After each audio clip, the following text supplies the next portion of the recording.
prop this up. There we go. Okay, that was gross. All right. So here we are. I promised I would do a shadow reading today. And basically, if you're not familiar with what shadow work is, the shadow self, as I explained yesterday, but I will rehash that because I know not all of you were here yesterday. The shadow self is the parts of us that we suppress, that we deny, the darker, shit. You know what, let me put this right here. There we go. I didn't bring my tripod, so I'm propping my phone up. The shadow self is the darker parts of us that we want to hide, that we are ashamed of, that we feel guilty about. We want to pretend that they're not there. These could be traumas, these could be hurt, anger, feelings that we're ashamed of, emotions, desires, whatever. It's the part of ourselves that not only do we not show to other people, but we don't even show to ourselves. So we don't approach it. We tend to be afraid of it. It creates fear. It creates discomfort. But all the while it's there, it's inside of us and it's holding us back. So our shadow self is what shows up in various ways in our life to prevent us from improving, to prevent us from reaching the goal that we set, to prevent us from progressing in life, to be a better person, to change our path, to break a bad habit, right? So it might show up in some people as making the same choices over and over, the same destructive choices. So perhaps that is,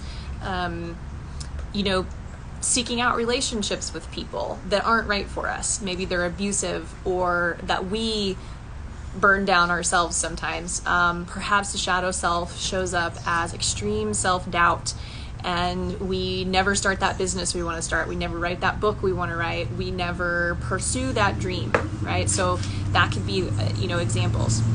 So what I'm going to do today is I'm going to do a general shadow self read.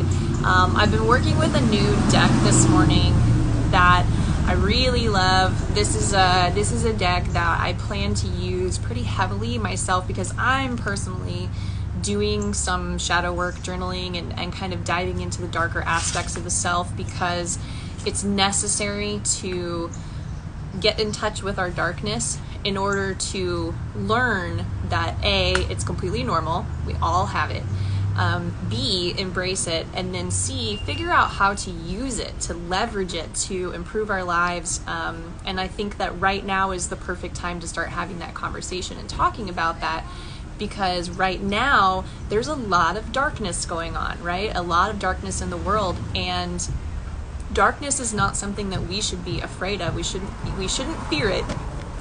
It is uncomfortable sometimes, and confronting it can definitely be uncomfortable, but out of darkness comes light, and we can't have light without dark. So we have to understand that the point of shadow work is not to get rid of the shadow self or destroy it.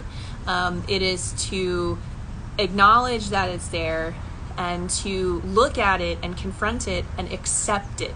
It is our refusal to accept our shadow self that is what holds us back and prevents us from achieving, right? To use, for lack of a better word, I don't really like the word transcending, but to transcend, right? To move to a higher level, whether that's personally, spiritually, emotionally, psychologically, physically, whatever that is for you, okay? So I'm going to be working from two decks today. The first one, like I said, I just cracked this open this morning to work with. I did a little unboxing of it yesterday. This is the Darkwood Tarot, and so it comes with this really great book. Like if you've worked with cards before and decks, a lot of them have little tiny books. This one actually has a pretty substantial book, and the descriptions are great. It gives you both standard interpretations as well as shadow interpretations. So I'm actually going to be reading from the shadow interpretations for the cards that we draw, because they're not yet intuitive to me as far as the cards. I can tell you what the regular card meanings would be if this were just a regular spread we were doing. We'll use the book for the shadow interpretations as well. And then the other deck we're going to be working with is the Occult Tarot. And my phone is sitting on the box. Basically, this is a deck of 78 demons. And before you get really scared, again, darkness exists because light exists, and we have to have both of them. And I approach the concept of demons as not literal demons, but these are entities and energies and knowledge and wisdom that predate, the concept of demons as far as like the Abrahamic religions, Christianity, and so forth. And we tend to think of demons as something very negative, something that we should be afraid of. But I'm using this deck specifically to look at this from the perspective of this is something that would typically be viewed as negative and dark. So our shadow self, right? We would typically look at this as something that we want to hide, we want to stay away from it, and we want to avoid it at all costs. How can we take that and turn it into a strength? So how can we embrace that darkness and make it work for us? Okay, so that's what this deck. So we're going to be pulling 3 cards, and the first card is going to be who is our shadow self to us. So this card is going to tell us how do we perceive that shadow self. It's a little windy out here. The next card is, and I'll show them to you as I pull them. So the first card is 7 of Wands, right? So this is how we perceive darkness. Now, what I'm reading for right now is kind of people in general. So this is no one specific, but this is just how do we all perceive darkness right now, okay? How are we looking at it? The next card is how is it showing up in our lives? Okay, so we've got some wands here, both of them. That'll be interesting. And then the last card in this first deck is going to be what aspects of the darkness or shadow can we work on right now to help ourselves move forward. This is actually full of wands. So just in general, I'm going to let you know the suit of wands in tarot deals with creativity, inspiration. It is associated with the element fire. This is enthusiasm, being inspired in general, just kind of as an interpretation. And so as a shadow reading, it's probably going to show up as we're not feeling inspired right now in general. So I'm going to, bless you, I'm going to interpret that though specific to that. And then this deck, remember, was how can we take something that's perceived as negative and dark and turn it into something that we can use to our benefit to improve. All right, and so we've got this guy here. Okay, so let's begin. So the first card, if you remember, was how do we perceive darkness and shadow right now? Okay, the 7 of Wands. Now this deck is specifically designed for working on the shadow self. Not all tarot decks are. This is a much darker deck than a lot of decks are. If you've seen different cards, if this is something you're interested in, it's probably not a good beginner deck. You would want to get familiar with tarot in general and kind of open up your intuitive abilities, and before dealing with some of the darker, heavier energy decks. I will definitely say the Occult Tarot deck is not a beginner deck either. It's got some really intense chaotic energy to it, and it will challenge you. That being said, so 7 of Wands, go back to this. So basically 7s are reflecting, assessing, trying to come up with knowledge or lacking knowledge sometimes, depending on how you look at this, where this card falls in your spread. So this might mean that right now we perceive our darkness and our shadow as a lack of knowledge. There's something we're trying to learn that we don't quite understand, or that hasn't been illuminated to us perhaps. It's maybe something that we need to gain from someone else, or a higher spiritual power, or whatever it is to you, wherever this information is coming from. So this is that initial, how do we perceive the dark and the shadow? And what I'm going to give you is the actual shadow interpretation from the book, which this is a great grade book. I really like the way that this deck is put together and you know how it flows. The Seven of Wands is about confronting the darkness and the shadow. So right now we're all kind of looking at this like it's this unknown, it's intimidating, we fear it. It's all of the things that we don't want to know, or we don't want other people to know, and we don't want to admit. But right now, we perceive it as something that has to be confronted. Now, you could interpret this broadly as right now what's going on socially in our country and across the world, but primarily in the United States, the riots going on as people of color are demanding to be recognized, you know, for their humanity. They're asking to be treated the same way, treated fairly and equally in the eyes of law enforcement, the state, the government, whatever level that it is, confronting that darkness. So a lot of people in the US right now are waking up and saying, you know what, and this is especially white people, are waking up and going, I really wasn't invested in this because I'm not a person of color and I don't know what it's like, but all of a sudden what I've seen is waking me up. I'm opening my eyes and I have to confront this. And so what's happening in a lot of us individually is confronting the conditioned social cultural things that we think and that we do regarding people of color.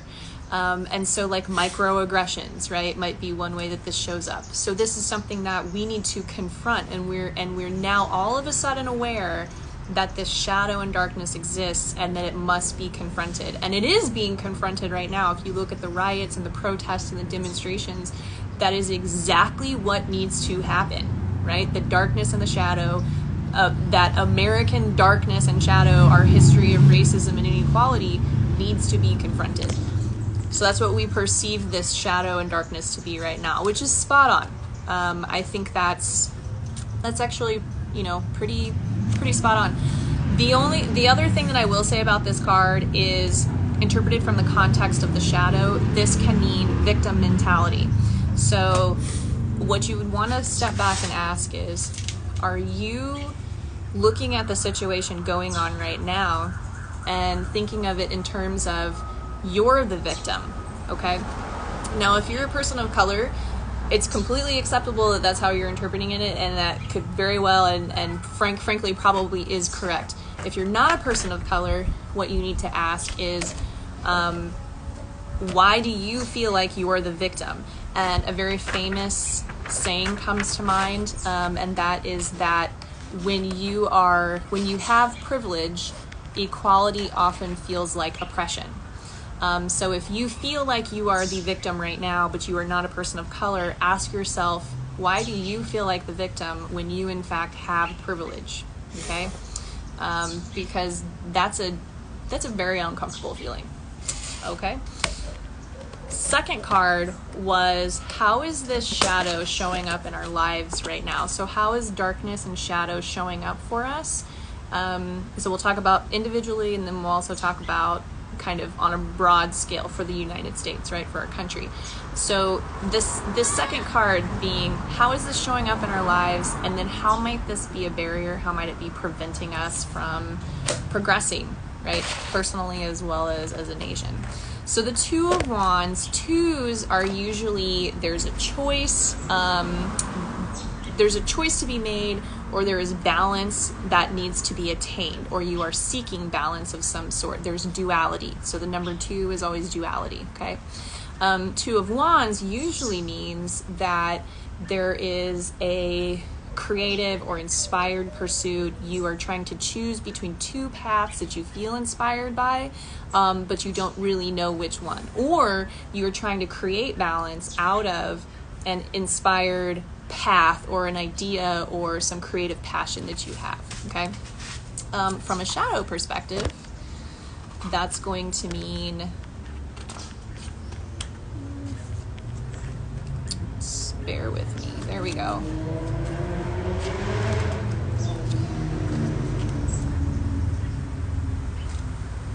Where are we at? Oh, there we go.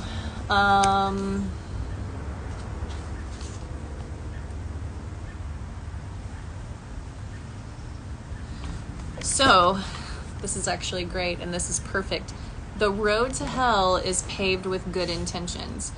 Where have you harmed others? Where have you in your life done something that's held somebody else back? And how can you make that right? Or how can you, if it's something that you can't make right, like let's say that you really offended somebody, you don't know who that person is, there's no way for you to get a hold of them, how can you at least atone for it? Or how can you come to grips with it? How can you forgive yourself? How can you make reparations? Is there any way to apologize? Or simply just admitting that it happened, whatever that thing is that you did that harmed somebody else. How have you acted selfishly? How can you reconsider your goals? Are your goals right now the best for all parties, or are they very selfish and concerned with you? So where we placed that card in the spread was, how is the shadow self showing up for us right now, and how is it standing in our way? Right now, individually, that interpretation might show up as the shadow self is showing up as you feeling shame or regret or guilt over perhaps wronging someone else or acting selfishly, not acting in the interest of the common good or in the interest of others, but simply doing something that was for yourself. How that might show up for us as a nation, because we're also interpreting this on two levels, is how has the actions of one group of people been selfish and caused harm to another group of people? And again, on the entire theme of what's happening right now, it's pretty fucking obvious, right? That we have an entire group of society, we have people of color who have been victimized and targeted and treated unfairly compared to people who are white, right?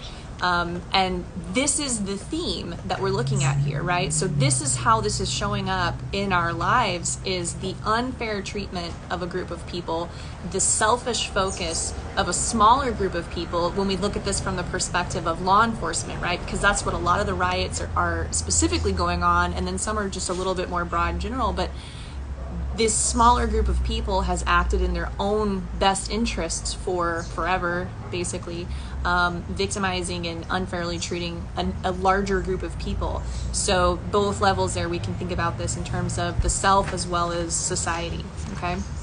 And then the third card from that first part of the spread, this was, what aspects of the shadow can we work on to progress, to overcome, maybe to remove some of those barriers that we've put in our own way. So the Knight of Wands, think of knights. Knights are going into battle. They're ready to go do battle on our behalf. So knights in general are going to be that warrior, that the archetype of, this is my self that's going to go in and fix this problem. I'm going to get tough, and I'm going to do this no matter what. This is at all costs. This is me fixing this thing, right? But because obviously with wands, we're thinking like inspiration and creativity and ideas. How does this reflect in the shadow? So what part of the shadow might this be showing up as? So on an individual level, I just really like the descriptions that this book has put together. I'm really enjoying it. This is that. So also keep in mind that wands are the suit of fire. Okay, so this is explosive energy. This is passionate energy. So when we're looking at this in that case, think of it in those terms. This is boldness and daring and, just rushing in there, right? This could mean that we are angering quickly, that we get mad over insignificant matters. So again, think about this both individually and then kind of like collectively, okay? So think about it individually first. Small issues take focus away from our productive energy. Freedom is the answer. Stop containing things, because when we contain things, that's a disaster. How can you stop yourself from burning the forest down? So think about, again, that Knight of Wands has that fire, that passionate drive. He wants to run into battle and set everything on fire. this showing up as what aspect of the shadow self can we work on is there any way that we are actually acting too emotionally? Are we acting too aggressively? So as an individual in your own life, are there places in your life that you feel like you are acting with emotion when you should not be? Maybe this is in an argument with a significant other. Maybe it's with your kids because they drive you nuts. Maybe you have a coworker that you absolutely hate. Okay, so on an individual level, is there anything in your life that you have that like gut reaction that's super emotional, but that is probably not productive? Okay. Now collectively, what's happening right now is an incredibly emotional reaction. And personally, I feel like it's warranted. I feel like when an entire country says, you know what, fuck you, people of color, we're just going to treat you like shit and arrest you and beat you and kill you, you have to get emotional. I think that there are times when emotional reactions are 1000% warranted. And perhaps what this is telling us is that collectively we are using this Knight of Wands energy right now to run in there and burn it all down. Okay. And sometimes out of the ashes rises something better. So that's my optimistic interpretation. I choose to always see the glass is half full. So when things burn down, new things grow. And so then the card that we drew from the Occult Tarot that's going to talk about how can we take something that's dark, that's typically perceived as dark and negative and scary that we fear, and turn it into something that's a strength and a positive. Okay.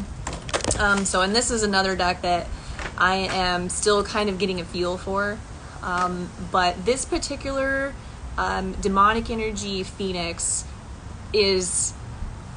it's crazy because I literally just said the words, out of the ashes rises something new, right? And that is literally what this is. And I pulled all the cards and didn't even really look at this one yet. And it's really fucking cool because this is exactly what this is so Queen of Cups is what it's supposed to relate to if you're interpreting this as a typical spread, right? So the Queen of Cups is that arrival, that achievement, you have it, you are emotionally sound, you can then turn around and affect others, you can help other people, but then literally Phoenix, as far as destruction and building something new from the ashes, is how we can use this darkness.